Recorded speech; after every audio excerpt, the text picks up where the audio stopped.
Our thing is how we work and how we operate. It must make business sense on our side. Let me get to you, because I understand that you have retired. You're 50-0. You walked away from the game. You made a lot of money, but you did make news sometime last year when people were talking about you returning. Now you're 43 years old, okay? I want to know where your head is at as it pertains to whatever reason it is that they want to see you. That reason is why you. It's not that you just deserve the money, because it's hard to do. I have never encountered an athlete who, number one, flaunts his wealth the way Floyd flaunts his wealth, and who, number two, is so blindly full of himself to the fault of those who did pave the way. He did. Fighter who once branded himself as the greatest of all time is now facing significant scrutiny. Floyd Mayweather has become the center of a growing controversy, with allegations of scams and mounting speculation about potential financial troubles. You know, I'm a kid that came from poverty. I can remember being a kid living in Jersey with my mother. 7 of us living in a 1-bedroom. You know, no lights, no heat. Never cried, never complained. Just worked hard to get to where I got to in life. Has been shifted from pretty boy to Money Mayweather. The narrative around him changed.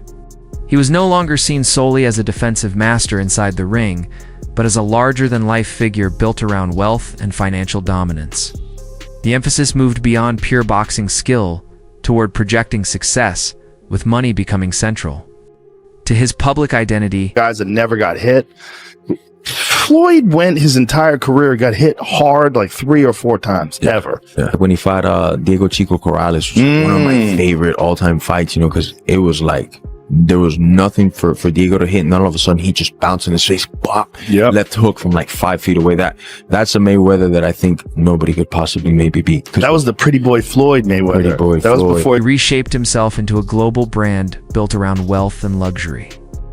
The spotlight gradually shifted from his elite defensive ability inside the ring to the lavish lifestyle he showcased outside of it. Massive purses, high-profile events, and the image of becoming one of the richest athletes in sports became central to his persona. It's just complete genius. Yes. First of all, from just changing his style, right? He broke his hands a lot. So when he was younger, they called him Pretty Boy Floyd. Yeah. And then he changed his name to Money. And when he changed his name to Money, he turns heel. Yeah. He became like this guy and everybody wanted to see him get beat. Yeah. And he's the most unhittable guy in the history of the sport. Yes, sir. Well, it's interesting when fighters figure out ways to do that too, like what Floyd is doing. What Floyd is doing is so interesting. He retires from fighting and he says, I'll just start boxing people who have no chance. Mayweather initially earned around $3 million per bout. However, everything changed when he decided to break away and operate independently. That decision dramatically increased his earning power.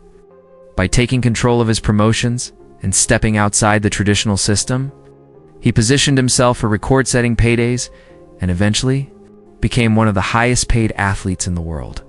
His willingness to manage his career on his own terms played a major role in building a financial legacy that few fighters have matched. Was the highest paid athlete in the world, and you won't believe why. Early in his career, Floyd partnered with a fight promoter where he was making $3 million a fight, but he wasn't satisfied. He thought he could make way more with pay-per-view and wanted out of his contract. So he bet on himself and paid his manager $750,000 to get out. And you won't believe what happened next, so drop a follow. This would prove to be a huge win for Floyd, and after going independent, he made nearly $1 billion. Reportedly created tension in his personal life. His father has said that before the major paydays came in, they rarely had serious disagreements.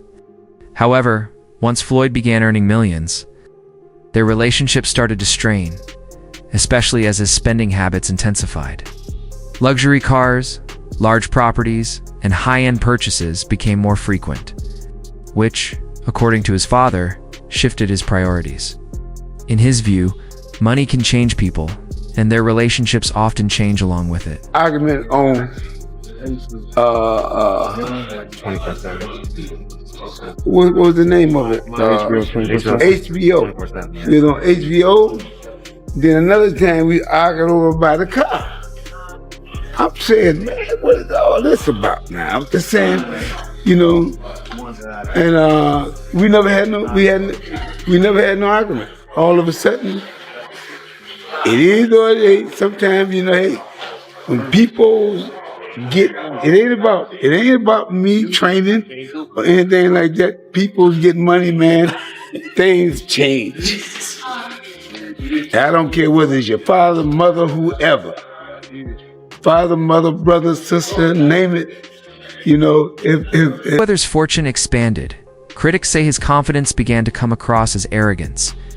That shift reportedly strained some long-standing relationships, including friendships that had been part of his early journey. Mike Tyson has spoken candidly about it, saying he does not view arrogance as something to admire. Tyson suggested that with great success comes responsibility and emphasized the importance of staying grounded despite immense wealth. The reality some way that you have to bring your head down to God. We're nothing to be fucking arrogant. You expect us to be ignorant and arrogant. Look where we came from.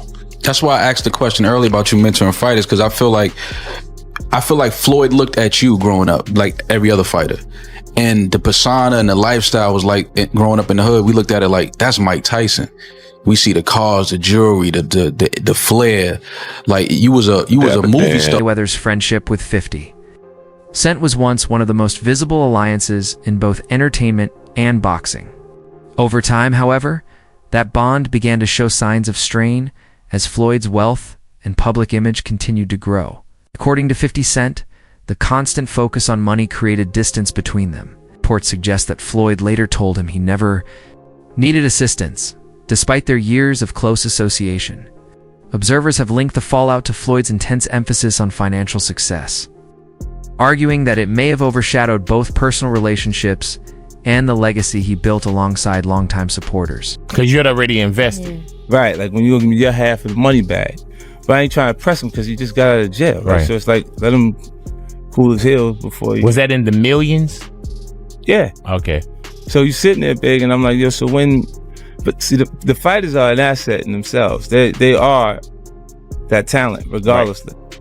You know, so I'm looking at him going, so there ain't no pressure there, but I'm saying, when is he going to say he wants to, to give me the other half of it? Why I got to ask you for it? Right. And then when he... Are we talking over 2 million? It's about that. Oh, okay. At that point, it was, invested in. All right. So look, he goes, when he finally does bring up the actual the situation, he acted like he didn't know anything. Like, I didn't tell y'all to do that. I didn't tell you to do it. He said something to me one time, very simple. He said, what a prize fighter fight for? And I'm like, and he said, the prize. So it's okay for you to watch the fight. Don't nobody watch Floyd fight to see how amazing he is. They watch it for the opportunity to see him lose. Right.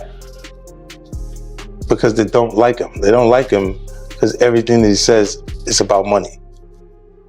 There's nothing else. There's no values. There's no, like the people's champ, like Ali was standing for the same things. Right.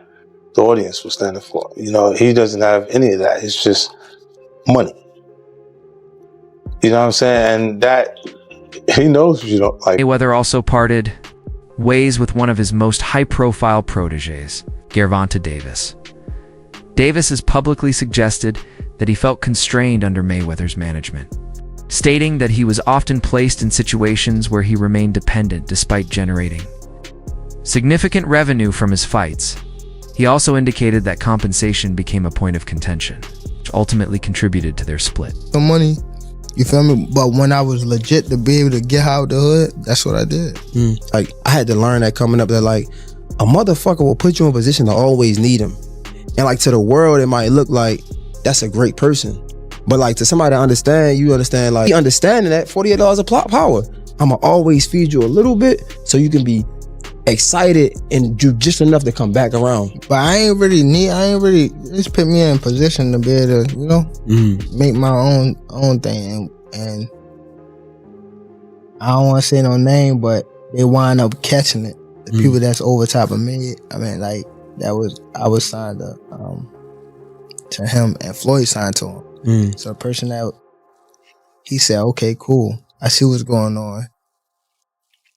That's when he. Frank also suggested that Floyd struggled with seeing others outshine him, implying that he did not respond well when fighters began earning more or receiving greater praise. He even pointed to past comments in which Floyd compared himself favorably to legends like Muhammad Ali, which some interpreted as competitiveness spilling over into rivalry beyond the ring.